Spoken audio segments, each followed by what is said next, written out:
Chapter 8 Wounded Bird. When my heart can beat no more, I hope I die for a principle or belief that I have lived for. I will die before my time because I feel the shadow's depth, so much I wanted to accomplish before I've reached my death. Author unknown. Quincy barked once in warning before they heard the stamp of boots and a knock on the door. It was mid-January, late afternoon. The sky was overcast, and the house was gloomy and dim. Jess peeked out the peephole and saw it was one of the men who headed up the town militia. Her brain stumbled over his name. Todd Stevens. Good God, we went out on 2 dates. Why can't I remember his name? He looked worried. Behind him, Jess could see his horse tied to the listing mailbox across the street. Who is it? David's voice sounded at her ear, and she flinched slightly. Even after all this time, she wasn't used to someone in her space, close to her, except maybe Jacob, who was walking now and clinging to her legs wherever she went. Todd Stevens here. I need to speak with Jess. Todd spoke through the door, his voice muffled by a scarf. He shivered slightly and bowed slightly at Jess as she opened the door, nodding gratefully when she invited him in.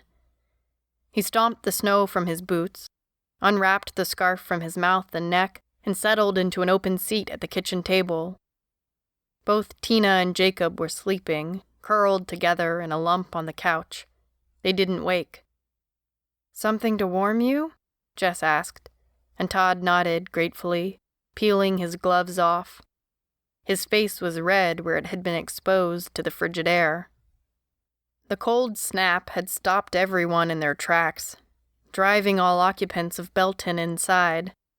Even the plants in the greenhouse Jess and David had built died when the outside temperatures plummeted to the negative digits. It was one of the coldest winters in 2 decades. Todd blew on his fingers and rubbed them vigorously, wincing as the blood flow increased to the cold, stiffened digits. We have a woman down at headquarters. Headquarters was a small building off of Main Street that had housed a tiny museum and once been City Hall some 80 years ago. She's asking for you, Jess. Jess stared at Todd blankly. She's asking for me? Yep. Todd accepted a steaming cup of chicory from David gratefully and rolled his eyes to the sky after the first sip. Good sweet Lord, that's good. Where in the world did you manage to find sugar anyways? Sugar beets. They make a fine substitution for sugar. Jess smiled with pride. She had raised enough sugar beets to chop up and fill 2 gargantuan pots. She had then boiled them until they were soft. After removing the beets, she continued to boil the water, stirring it constantly until it reached the consistency of honey. She had then set it aside to cool. Once cooled, the beet sugar had crystallized. When they needed sugar, they simply chiseled off a small hunk and dropped it into a pot of chicory that they kept on the back burner. It was an especially nice treat now that the days were so frigidly cold. Todd closed his eyes and smiled.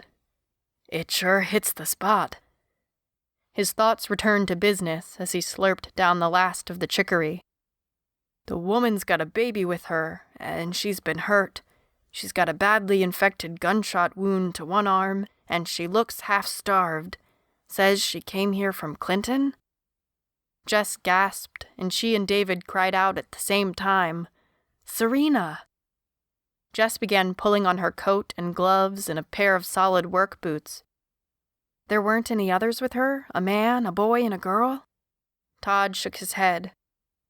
Nope, just her and the baby. She looks pretty bad off with that hurt wing of hers. The mayor told me to haul ass and come fetch you. I'll come too. David started to reach for his coat. We can't both go, David. Stay here, watch Jacob for me. I'll try not to be long. Jess yanked on her 2 pairs of worn gloves. Each sported holes, but with 2 layers she ensured that most of her wouldn't end up being too exposed. David looked rebellious for a moment, but then nodded. He was feeling a bit stir-crazy these days. It was so cold and inhospitable outside that it was difficult to stay out for long. But inside the house, only the main living room and kitchen could be heated. There were days when it felt like all they did was trip and stumble over each other. But as much as he would like an escape, he couldn't leave Tina and Jacob alone in the house. And it was bitterly cold out, too cold to expose either of them needlessly. His shoulders slumped in resignation. Jess smiled at him. She knew how he felt. "I'll make it up to you," she winked. "You can take my next watch shift." With the movements of troops and scores of desperate, hungry people still out on the roads looking for something, anything that could be better than where they had come from, the militia had upped the watches. Jess and David were tapped regularly along with the rest of the able-bodied population, and every few days one of them was sent to the town perimeter. There were miles of perimeter to watch, but in the 2 years since the invasion, the town had a rather effective system in place. Jess had seen towns that hadn't figured that out, and there wasn't much left of them. "Gee, thanks," David replied sarcastically, while managing a half-hearted smile in return. Jess finished pulling on her coat, 3 pairs of thick socks and some overly large rubber boots that had belonged to her dad. They weren't great at protecting from the cold, but for now they were the best footwear available to her. "Okay, I'm ready," she told Todd, who quickly downed the last of the chicory and smacked his lips in satisfaction. He pulled on his gloves, wrapped his scarf back around his head, and they left the house as quietly as possible. "We can ride together," Todd suggested, and then a slightly worried look crossed his face. "If you don't mind." Jess steeled herself for the close contact. They hadn't spoken since the disastrous second date. It hadn't been his fault. Todd was a decent guy in his early 20s. He had been nothing but a gentleman, as Jess's mother would have said, but she just wasn't ready for any kind of close contact with anyone of the opposite sex. The wounds were still there, the memories too fresh. "It's fine," Jess said, forcing a smile. "Besides, we'll make better time." He smiled down at her and held the horse still to make it easier for her to climb up. Then he swung into the saddle behind her. It was a close fit, but at least some parts of her would stay warm. Less than 15 minutes later, she struggled to slide off of the horse. Todd apologized even as he helped her safely down to the ground. "He's a good guy," she thought. "Why can't I like him like that?" The old post office on Main Street was now the town militia headquarters. Here is where they coordinated the watch duties of all of the town's able-bodied citizens.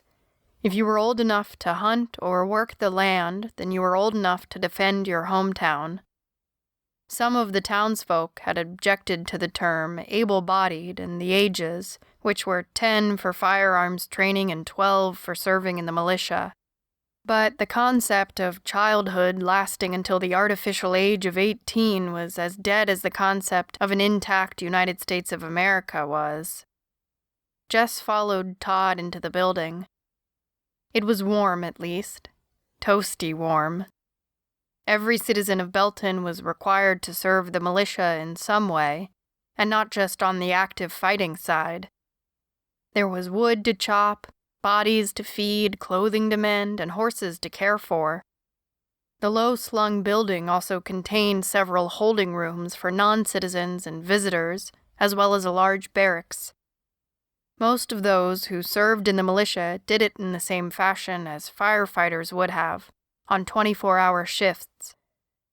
Jess was exempted from this until Jacob was weaned, but she still had to serve lookout duty once per week. They went directly to the front desk, where postal clerks had once stood, and a man that Jess couldn't remember the name of nodded at Todd. "She's in the first room on the left. Doc's with her. She ain't doing well." Jess could hear a baby wailing, and the wail seemed to be coming closer. As Todd led the way through the access door to the main warehouse room, The wailing grew louder and closer.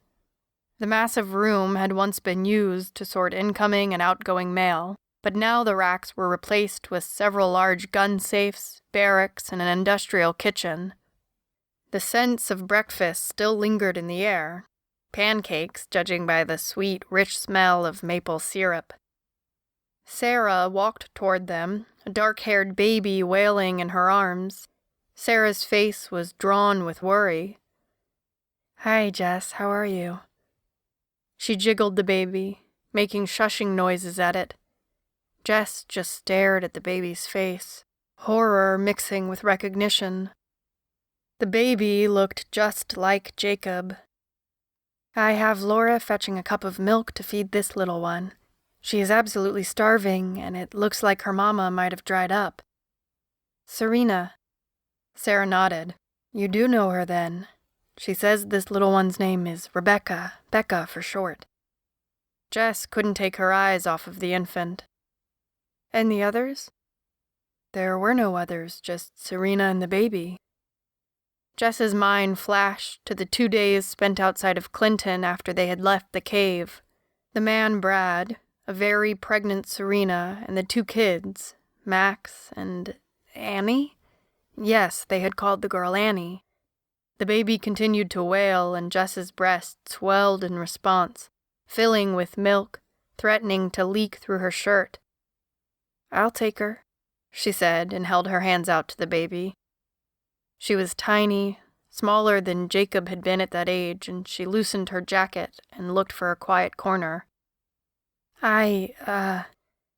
Sarah's eyes widened. "Oh, of course.